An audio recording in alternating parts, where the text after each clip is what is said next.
Hey guys, happy Tuesday. Hope you're all doing well. We are going to continue on with day 2 of our geometry unit, focusing on our study of 2D figures. Make sure your Chromebook is charged or plugged in. You'll also want to have your math notebook and a pencil handy. I know a lot of you really do well with taking notes, and it helps you remember topics and concepts we've talked about. And as you learned yesterday, there's a lot of vocabulary when we are looking at geometry. So you might want to pause the video as I go through and write down examples or models or reminders for yourself. Today we are going to focus on identifying and describing types of angles. Here we go. All right. So there are a few different types of angles. For many of you, this will be a review of things you've learned before. And we're also going to be talking about their angle measurements. Now, if we were in class together, we would also take this time to practice using a protractor, which is how we measure angles to the nearest degree. So angles are measured in a unit called degrees. You may hear of the saying they did a complete 360 or a 180. So 360 is talking about the degrees of a full circle. 360 degrees is a circle all the way around. So if someone says that someone did a complete 180, that means they really changed a lot. Because if we're thinking of a circle as 360 degrees, to go from 180 would be going from one side of the circle to the other. So when you think about degrees, it might help to think about some sayings or some information that you might already know.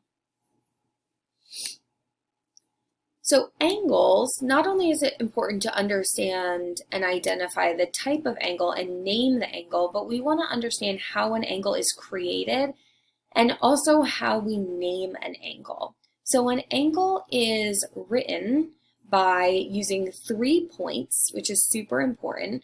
We're going to use one of the endpoints.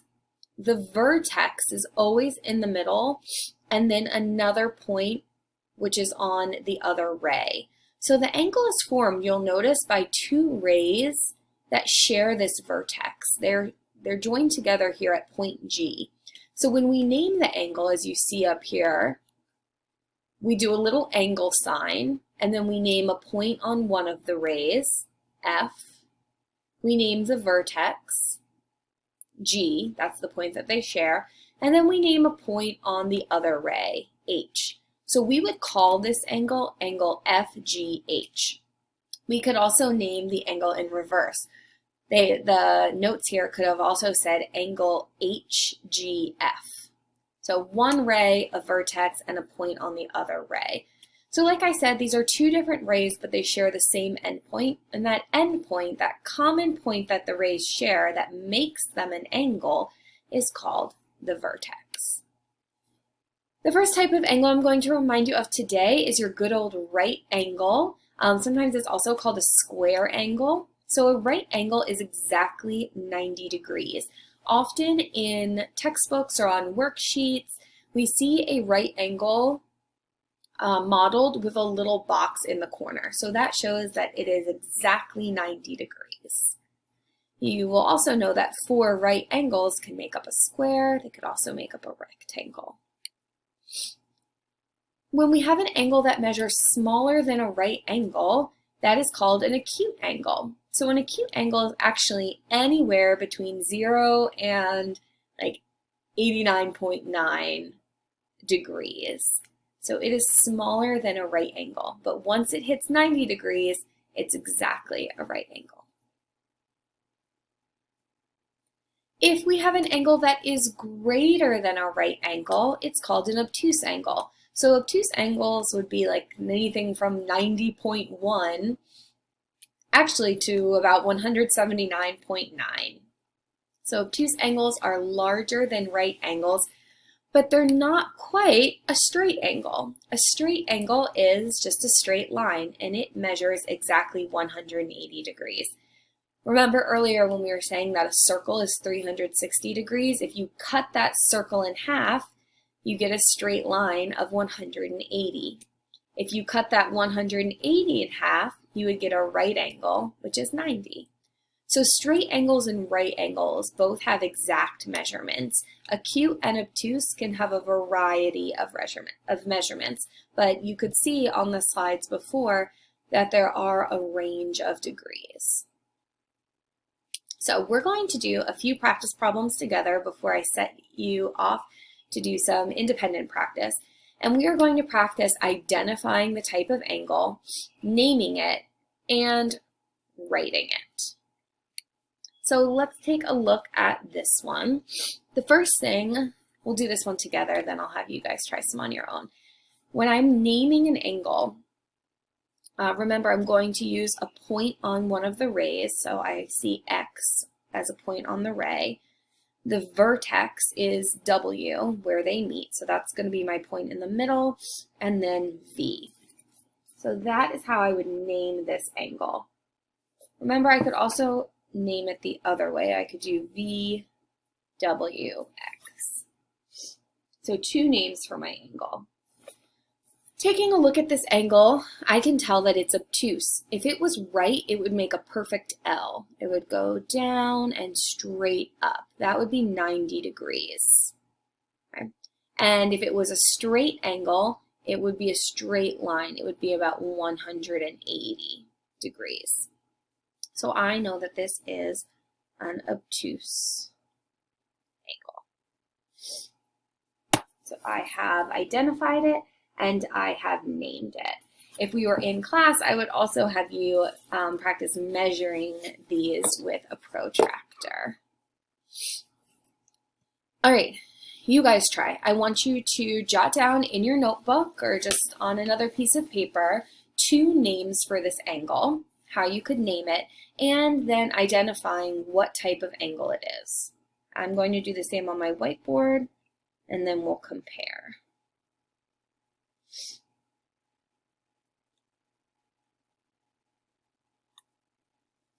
All right, if you're not ready, you can pause it. If you are ready, here are two names for my angle. And I know that it's an acute angle. If I had to guess, I would say this angle, this would be 90. That would be about 45 in the middle. I would say this angle would be about 50 degrees. It's a little more than halfway to being 90. So that's something else you can think about. Even though we're not measuring with protractors right now, you could be thinking about if you had to estimate the measurement of an angle, what you would estimate it to be. All right, try that with this one. Name it in two ways, identify what type of angle, and then do a rough estimate of how many degrees you think it would be.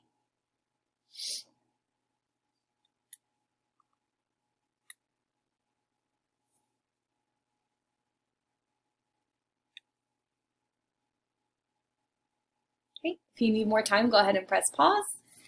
If not, this is what I put. Remember, you're doing an endpoint, vertex, endpoint, could go either way. It's obtuse, and I don't think it's obtuse by very much though. I would say about 95 degrees. 90 degrees would be just a very straight line from C, so it's just a little bit more than that. You can also check to see if an angle is a right angle by holding up like a piece of paper or your fingers. If they make a perfect L, you can hold that up into an angle to be able to see. All right, go ahead and name this. Tell me what type of angle it is and estimated degrees.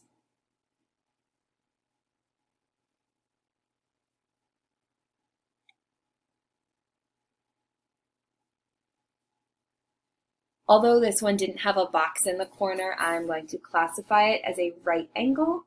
There are the two names, and a right angle has a measurement of exactly 90 degrees.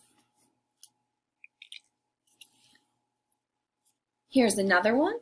I can tell right away that that's an acute angle. I could name the angle DEF, or I could name it FED.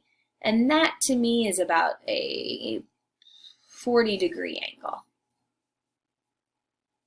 And this one, I can tell it's a straight line, even though it's slanted, that's okay. So that would be a straight angle, and I would name it angle PQR or RQP, and straight angles are exactly 180 degrees. Sometimes you'll be given a shape that has quite a few angles in there. So if I asked you, what type of angle is BCD? I want you to think about what type of angle BCD is. Remember, endpoint, vertex, endpoint. So angle BCD, I traced it right there, or DCB, would be an obtuse angle. It's greater than 90 degrees. What about angle, let's do EAC, angle EAC. That would be a right angle. Very good. What about angle DCA?